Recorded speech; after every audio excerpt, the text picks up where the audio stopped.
வணக்கம். நான் உங்கள் ஜோதிடர் உமா மகேஸ்வரி. இன்றைய காலகட்டங்கள்ல திருமணம் அப்படிங்கிறது ஒரு பெரிய சவாலான விஷயமா பாக்குறோங்க. இந்த திருமண வாழ்க்கையில ஒண்ணு திருமணம் தாமதமா நடக்கிறது, இல்ல திருமண வாழ்க்கையில பாதிப்புகள் ஏற்படுறது அப்படிங்கிறதுக்கு ஜோதிட ரீதியா நிறைய கருத்துக்கள் இருக்குங்க. அதுல அடிப்படையான காலபுருஷ தத்துவப்படி ஒரு 4 லக்னங்களுக்கு இந்த திருமண வாழ்க்கை பாதிக்கப்படுதுங்க. அது எப்படி என்னென்ன லக்னங்கள்ங்கிறத பார்ப்போங்க. அதுல ரிஷபம், கன்னி, விருச்சிகம், மீனம் இந்த 4 லக்னங்களை சொல்லலாம்ங்க.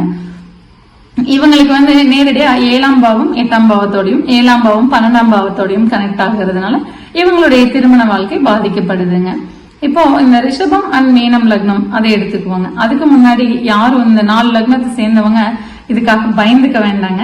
ஏன்னா எல்லாருக்கும் ஒரே மாதிரியான பிரச்சனைகள் வரதில்லைங்க. 7ஆம் பாவத்தோட இணைவுகள், 7ஆம் அதிபதியோட இணைவுகள், களத்திரக்காரகன் நல்ல நிலையில இருக்கும்போது இந்த பாதிப்புகள் குறையறத நம்ம பாக்குறோங்க. இருந்தாலும் இந்த பாதிப்புகள் ஏற்பட்டவங்கல பெரும்பாலும் இந்த 4 லக்னத்தை சேர்ந்தவங்க இருப்பாங்க. இப்போ இந்த ரிஷபம் அண்ட் மீன லக்னக்காரங்களுக்கு பெரும்பாலும் திருமணம் ஏற்பாடாய் நிக்கிறத நான் நிறைய பார்த்திருப்போங்க. திருமணம் பேசி முடிச்சிருப்பாங்க, என்கேஜ்மெண்ட் போகாமே நின்றும், சிலது என்கேஜ்மெண்ட் வரைக்கும் போய் நின்றும். அதுல பெரும்பாலும் பாத்தீங்கன்னா 90% ரிஷபம் அண்ட் மீன லக்னக்காரங்களா தான் இருப்பாங்க.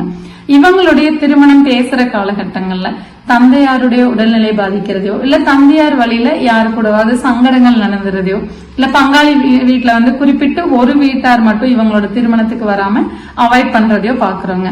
இப்போ இந்த ரிஷபம், கன்னி, விருச்சிகம், மீனம் இந்த 4 லக்னத்துக்கும் பெரும்பாலும் என்னன்னா இவங்களோட வாழ்க்கை துணை இவங்களை அவமானப்படுத்துறதையோ, இல்ல இவங்களோட திருமணத்துக்கு அப்புறம் இவங்களோட கணவன் அல்லது மனைவி பேர்ல லக்னம் அப்படிங்கிறது போது அது ஆணா இருந்தாலும் பெண்ணா இருந்தாலும் இப்ப இவங்களோட வாழ்க்கை துணை பேர்ல இவங்க ஒரு தொழிலை பண்ணி அந்த தொழில் லாஸ் ஆகிறதையோ, இல்ல கல்யாணத்துக்கு அப்புறம் இவங்க கணவன் வீட்டாரோட மனைவியோ அல்லது மனைவி வீட்டாரோட கணவனோ பேச்சுவார்த்தைகள் இல்லாம நிறைய சங்கடங்களோட நிறைய சண்டைகளோட இருக்கிறதையும் நம்ம பாக்குறோங்க.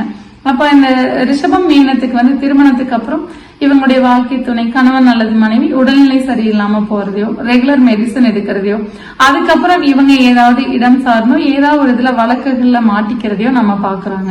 இப்ப இந்த 4 லக்னங்களுக்கும் திருமண வாழ்க்கை மட்டும்தான். 7ஆம் பாவம்ங்கிறது திருமண வாழ்க்கைங்க. 7ஆம் பாவம் தான் கூட்டு தொழில். இவங்களுக்கு இந்த வாழ்க்கை துணை மட்டும்தான் பாதிக்கிறாங்களான்னு பார்த்தா பார்ட்னர்ஷிப்ல தொழில் பண்ணும் போதும் பாதிப்புகள் நிறைய வரதை நம்ம பாக்குறோங்க. உடனே பார்ட்னர் பிரிஞ்சு போயிருவாரு பாதியிலே. நல்லா ப்ராஃபிட் வரும்போது 2 பேருக்குள்ள சங்கடம் பிரிஞ்சிருவாங்க. இல்ல அப்படின்னா பார்ட்னரோட வீட்டாருக்கு சொல்லியிருக்க மாட்டாங்க. இவங்க 2 பேரும் நல்லா ஃப்ரெண்ட்ஸா இருப்பாங்க, பார்ட்னர்ஷிப் போட்டு தொழில் பண்ணிட்டு இருப்பாங்க. அந்த தொழில் நல்லா போயிட்டு இருந்திருக்கும். சடனா இவங்களோட பார்ட்னர் இறந்துருவாரு. அப்ப இவங்க போய் அவங்க வீட்டுல கேட்கும் போது இல்ல எங்க கிட்ட அவர் அப்படி எதுவும் சொல்லல அப்படின்னு இவங்களுக்கு அந்த பொருள் இழப்புகள் வரதையும் பாக்குறாங்க.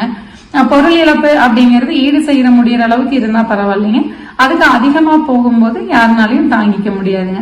அப்போ இதுக்கெல்லாம் நம்ம என்ன ரெமெடி எடுக்கலாம் அப்படின்னு பார்த்தா, இந்த 4 லக்னத்தை சார்ந்தவங்க பெரும்பாலும் எனக்கு பொருத்தம் பார்க்காம யாரும் கல்யாணம் பண்ணிக்கிறது இல்லைங்க. இந்த 4 லக்னத்தை சார்ந்தவங்க திருமண பொருத்தம் அப்படிங்கிறது ரொம்ப தெளிவா பார்த்துங்க. சரியான தசாபுத்தி, சரியான கோச்சாரங்கள் இருக்கிற காலகட்டங்கள்ல திருமணம்ங்கிற நிகழ்வுகளை நடத்திட்டாங்கன்னா இந்த பாதிப்புகள் குறையறத பாக்குறோங்க. அதே மாதிரிதாங்க பார்ட்னர்ஷிப் அப்படின்னு ஒண்ணு போட்டு தொழில் பண்ணும் போதும் பிளாங்கா வாய் வார்த்தைகளா போடாம ஏதாவது ஒரு டாக்குமெண்ட் ரீதியா எழுதி ஒப்பந்தங்கள் மூலமா எழுதி 2 ஃபேமிலிக்கும் தெரிஞ்சு பிசினஸ் பண்ணும் போது தப்பிக்கிறதையும் பாக்குறோங்க. மீண்டும் ஒரு நல்ல பதிவில் சந்திப்போம். நன்றி, வணக்கம்.